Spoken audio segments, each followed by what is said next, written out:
நான் துன்பத்தின் நடுவில் நடந்தாலும் நீர் என்னை உயிர்ப்பிப்பீர். என் சத்துருக்களின் கோபத்துக்கு விரோதமாக உமது கையை நீட்டுவீர். உமது வலது கரம் என்னை ரட்சிக்கும்.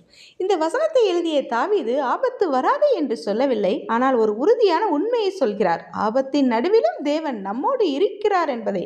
நாம் சில நேரங்களில் பிரச்சனைகளால் சூழப்படும் போது தேவன் எங்கே என்று நினைப்பதுண்டு. ஆனால் இந்த வசனம் சொல்லுகிறது, தேவன் தொலைவில் இல்லை, ஆபத்தின் நடுவே அவர் செயல்படுகிறார். உமது வலது கை என்னை ரட்சிக்கும். அதாவது தேவனுடைய வல்லமை மனிதன் செய்ய முடியாததை செய்யும். இன்று நீ எந்த ஆபத்தில் இருந்தாலும், பயம் என்கிற ஆபத்தினாலும், நோய் என்கிற ஆபத்தினாலும், பலவித மனக்கவலைகளினாலும், எதிர்ப்புகளினாலும் நீ இருந்தாலும் பயப்படாதே.